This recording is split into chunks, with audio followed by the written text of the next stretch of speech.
Uwekezaji kwa mtazamo wa ufalme wa Mungu. Bwana Yesu asifiwe sana. Mimi ni Felix Yunji na kukaribisha katika mfululizo wa somo la uwekezaji kwa mtazamo wa ufalme wa Mungu, ambapo wakati huu Mungu ametupa neema kuanza sehemu ya kwanza kati ya sehemu 10 ya masomo haya ambayo tutakuwa na mwendelezo nayo. Kwa hiyo nikukaribishe kuambatana na mimi na Roho wa Mungu atusaidie. Bwana Yesu asifiwe sana. Hii sehemu ya kwanza tunaanza kutazama kama Mungu ndiye mmiliki wa vitu vyote vinavyoonekana hata visivyoonekana, na kwa kuthibitisha hilo tunatazama kutoka katika kitabu cha Zaburi ile sura ya 24. Zaburi sura ya 24 mstari wa kwanza na wa pili. Naomba nisome, mtu wa Mungu. Neno la Mungu linasema, nchi na vyote vijazavyo ni mali ya Bwana, dunia na wote wakao ndani yake. Maana ameiweka misingi yake juu ya bahari, na juu ya mito ya maji aliithibitisha. Bwana Yesu asifiwe sana. Kwa hiyo mstari wa kwanza unatosha kabisa kuthibitisha kwamba Mungu ndiye mmiliki wa vyote, kwa sababu inasema nchi na vyote vijazavyo ni mali ya Bwana, dunia na wote wakao ndani yake. Maana yake kitu chochote kile ambacho aidha unakiona au haukioni, imekupasa utambue kabisa kwamba ni mali ya Bwana. Bwana Yesu asifiwe sana. Kwa hiyo kupitia Zaburi 24:1-2 tunapata msingi wa kiuchumi wa ufalme wa Mungu. Kwa tunaona kwamba Daudi hakuandika tu kuhusu ibada, bali aliandika kuhusu umiliki pia. Kwa hiyo tunaonyesha kwamba Mungu ndiye muumbaji wa kila kitu, pia Mungu ndiye mwanzilishi wa kila kitu na ndiye mmiliki halali wa kila kitu. Bwana Yesu asifiwe sana.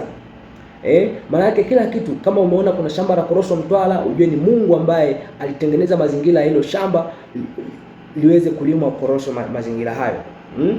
Ndio maana sio kila sehemu unaweza kulima korosho, sio kila sehemu unaweza kulima kitu fulani au zao fulani. Mazao haya yanakubali eneo hili, mazao haya yanakubali. Yote hiyo ni uumbaji na maamuzi ya Mungu mwenyewe. Masuala ya migodi, masuala ya maduka, kila kitu yani inamilikiwa na Mungu mwenyewe, kwa sababu yeye ndio mwenye mamlaka juu ya kila kitu, na sisi ni wasimamizi tu. Tukisoma katika Injili ya Mathayo 25 kuanzia mstari wa 14 mpaka 30, unaweza ukaona pale mfano wa mtu aliyesafiri akawaita watumwa wake akawakabidhi mali zake. Kwa hiyo tunaona kwamba mfano huu kwamba kuna neno mali zake, maana yake ni kwamba vitu vyote ambavyo tuko navyo ni Mungu ambaye anatukabidhi. Ndio maana hauji duniani na kitu na hauondoki na kitu, maana yake anatukabidhi. Hizo sio mali zetu. Hata kama umepambana sana, umehangaika sana, umefanya nini, alisema utakula kwa jasho, lakini as long as umepata, yeye ndio mwamuzi wa mwisho, kwa sababu ana mamlaka ya kuamuru ardhi isikuzalie, ana mamlaka ya kuamuru resources zisifanye kitu kwenye maisha yako, ana mamlaka hiyo yote. Watu wakukatae, ana mamlaka. Usifanikiwe kwa lolote, ana mamlaka. Unaona? Kwa hiyo huyu tunaona mfano alitoa talanta 5 kwa mtu mmoja, talanta 2 kwa mtu mmoja, na talanta 1 kwa mtu mwingine, kisha akaenda safari. Aliporudi sasa akaja kuomba hesabu kutoka kwa mmoja. Bwana Yesu asifiwe sana. Unaweza kukuta kwamba wewe Mungu amekuamini kwenye upande wa kilimo. Wewe ni mkulima huko Dodoma, wewe ni mfanyabiashara wa mitumba huko Mwanza, wewe ni mvuvi wa samaki bahari ya Hindi, bahari ya Ziwa Victoria, wewe ni mfanyakazi ofisini. Wote Mungu amewakabidhi kitu, kila mtu amekabidhiwa kitu na Mungu. Kwa hiyo swali la Mungu sio kwamba umepata kiasi gani. Swali la Mungu, umesimamiaje hicho kitu, kwa sababu yeye ndiye ambaye amekupatia. Umekisimamiaje? Bwana Yesu asifiwe sana.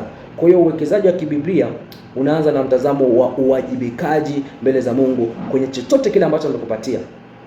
Mtu wa Mungu, kwa mfano wa hao watu waliopewa talanta 5, tunaona mmoja alizalisha 5 zingine, wa pili aliyekuwa na talanta 2 alizalisha 2 zingine, lakini aliyekuwa na 1 hakuzalisha kabisa. Ambao walizalisha tunaona kwamba aliwafanikisha, lakini ambaye hakuzalisha alimpa adhabu na akamwita mtumwa mbaya. Kwa hiyo ukumbuke kabisa kwamba mtazamo wa uwajibikaji wako mbele za Mungu ndio mfumo wa uwekezaji katika ufalme. Ubarikiwe na nikusii usiache kufuatilia sehemu ya pili ya somo letu.